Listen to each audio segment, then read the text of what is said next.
Hello, welcome back to my channel. അപ്പോൾ ഞാൻ video ഇട്ടിട്ട് കുറേ കാലമായി. അപ്പോൾ ഇന്ന് എന്തായാലും ചെറിയൊരു മഴയൊക്കെ ഉണ്ട്.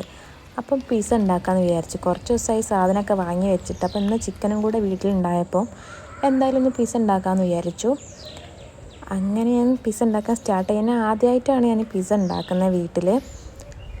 അപ്പോൾ ഈ ഇൻഗ്രീഡിയൻസ് ഒക്കെ നിങ്ങളടുത്തുണ്ടെങ്കിൽ എന്തായാലും ഈ റെസിപ്പി ട്രൈ ചെയ്യാം കേട്ടോ. വീട്ടിലുള്ള ചെറിയ ചെറിയ സാധനങ്ങൾ മാത്രം വെച്ചിട്ടാണ് കേട്ടോ ഉണ്ടാക്കുന്നത്. പക്ഷെ നല്ല ടേസ്റ്റ് ഉണ്ടായിരുന്നു. അപ്പോൾ എല്ലാവരും ട്രൈ ചെയ്യാം. നമ്മൾ സാധാ ചിക്കൻ മാഗ്നേറ്റ് ചെയ്യുന്ന പോലെ ചിക്കനെ ചെറിയ ചെറിയ പീസാക്കി മുറിച്ചിട്ട് അതിൽ ഉപ്പ്, മഞ്ഞൾപ്പൊടി, മുളക് പൊടി, കുരുമുളക് പൊടിയൊക്കെ ഇട്ട് മാഗ്നേറ്റ് ചെയ്തിട്ട് അത് പൊരിക്കാൻ വെക്കുക. പിന്നെ ഈ പിസ്സൻ്റെ ഡോ ഉണ്ടാക്കാൻ വേണ്ടിയിട്ട് 3 മുട്ട. ഈ 3 മുട്ടയിലേക്ക് കുറച്ച് ഉപ്പും കുരുമുളകും കുറച്ചധികം തന്നെ ചേർക്കാം കേട്ടോ. കാരണം ഇതിലേക്ക് നമ്മൾ ബ്രെഡും കൂടി ഇട്ട് കൊടുക്കുന്നുണ്ട്.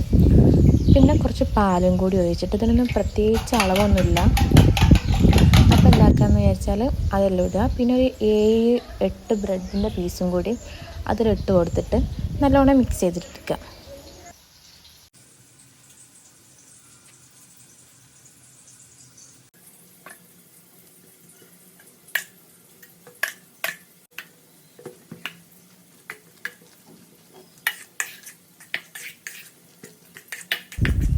അങ്ങനെ മിക്സ് ചെയ്തിട്ട് ഈ ഒരു പരിവാക്കി എടുക്കുക കേട്ടോ. കൂടുതൽ ലൂസായി പോകരുത്. ഈ ഒരു തിക്നെസ്സിൽ തന്നെ എടുക്കുക കേട്ടോ. അപ്പോഴത്തേക്ക് നമ്മൾ ചിക്കനൊക്കെ ഫ്രൈ ആയി വന്നിട്ടുണ്ട്. ചെറുതാക്കി മുറിച്ചിട്ട് ഫ്രൈ ചെയ്യുന്നതുകൊണ്ട് പെട്ടെന്ന് ആ പണിയും കഴിഞ്ഞ് കിട്ടും. ടോട്ടൽ ഒരു 10-15 മിനിറ്റ് കൊണ്ട് പരിപാടി കഴിയും കേട്ടോ. എന്നിട്ട് പാനിൽ കുറച്ച് ഓയിൽ സ്പ്രെഡ് ചെയ്തിട്ട് ഈ ഡോ അതിലേക്ക് ഇട്ട് കൊടുക്കുക. പിന്നെന്താ ശ്രദ്ധിക്കേണ്ടത് വെച്ചാൽ ആ ടൈമിൽ ഫ്ലെയിം ഓൺ ആക്കണ്ട. നമ്മളിതൊക്കെ സെറ്റ് ചെയ്തിട്ട് ഫ്ലെയിം ഓൺ ആക്കിയാൽ മതി കേട്ടോ. അപ്പോൾ ഈ ഡോ അതിലേക്ക് ഇട്ട് കൊടുത്തതിന് ശേഷം നല്ലോണം ഒരു റൗണ്ട് ഷേപ്പിലാക്കിയിട്ട് എടുക്കുക. ഇതുപോലെ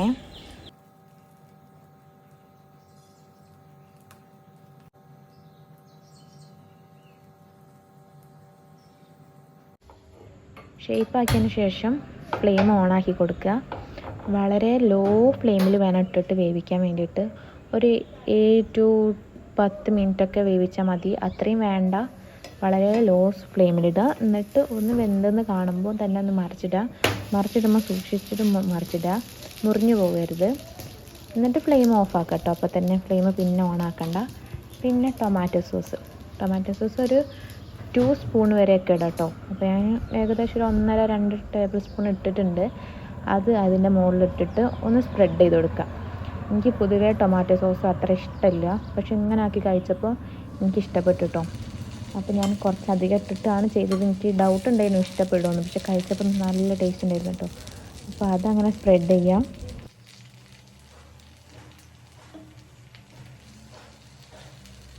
പിന്നെ നമുക്കിതിലേക്ക് വേണ്ടത് സവാള, ടൊമാറ്റോ, ചിക്കൻ പൊരിച്ച് വെച്ചത്, പിന്നെ ക്യാപ്സിക്കം. ഇതെല്ലാം ഏകദേശം ഒരേ ഷേപ്പിൽ മുറിച്ചെടുക്കുക കേട്ടോ. എന്നാലേ കാണാനും കൂടി ഭംഗി ഉണ്ടാവുള്ളൂ. അപ്പോൾ ഫസ്റ്റ് തന്നെ നമ്മളെ ചിക്കനെ അതിൻ്റെ മുകളിൽ ഫില്ല് ചെയ്ത് കൊടുക്കുക. എല്ലാ ഭാഗത്തും ഒരുപോലെ സ്പ്രെഡ് ചെയ്യാം.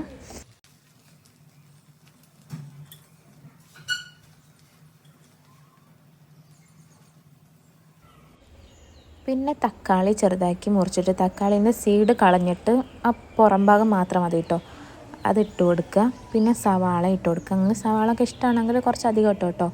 ഞാനിതാ പകുതി സവാള മാത്രമേ എടുത്തിട്ടുള്ളൂ, ഇതുപോലെ ക്യൂബ് പോലെ മുറിച്ചെടുത്തിട്ട്. പിന്നെ ക്യാപ്സിക്കം ഇഷ്ടമുണ്ടെങ്കിൽ കൂടുതലിട്ടോളൂ. എനിക്ക് ക്യാപ്സിക്കിൻ്റെ ടേസ്റ്റ് അത്ര ഇഷ്ടമില്ല, അതുകൊണ്ട് ഞാൻ വളരെ കുറച്ച് ഇട്ടിട്ടുള്ളൂ. എന്നിട്ട് അതിൻ്റെ മുകളിൽ ചീസ്, നിങ്ങൾക്ക് അങ്ങനെ വലിഞ്ഞിട്ട് വരുന്ന ഒരു സാധനമില്ലേ, അതുപോലെ വേണമെങ്കിൽ മൊസറല്ല ചീസ് എടുക്കുക. എൻ്റെ അടുത്ത് മൊസറല്ല ചീസ് ഇല്ല, ഞാൻ സാധാ ചീസാണ് ഇങ്ങനെ ചെറുതാക്കി മുറിച്ചിട്ടിട്ട് ഇതുപോലെ തന്നെ എല്ലാ ഭാഗത്തും എത്തുന്ന പോലെ ഇട്ട് കൊടുക്കുക. പിന്നെ ചില്ലി ഫ്ലെക്സും കൂടി അതിൻ്റെ മുകളിൽ ഇട്ട് കൊടുക്കുക.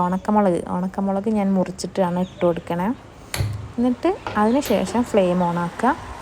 മൂടി വെച്ചിട്ട് ഒരു പ്ലേറ്റ് വെച്ച് മൂടി വെക്കുക. നേരത്തെ ഇട്ട പോലത്തെ മൂടി വെക്കണ്ട കേട്ടോ. അപ്പോൾ ഇതുപോലത്തെ പ്ലേറ്റ് വെച്ച് മൂടി വെച്ചതിന് ശേഷം ഒരു 10 മിനിറ്റ് കഴിഞ്ഞ് ലോ ഫ്ലെയിമിലിട്ടിട്ട് മൂടി വെക്കുക. മൂടി വെച്ചിട്ട് നമ്മളെന്താക്കുക, ഫ്ലെയിമൊക്കെ ഓഫാക്കി പിന്നെ ഒരു 10 മിനിറ്റ് അത് അങ്ങനെ കിടന്നോട്ടെ. എന്നിട്ട് കഴിച്ചാൽ മതി കേട്ടോ.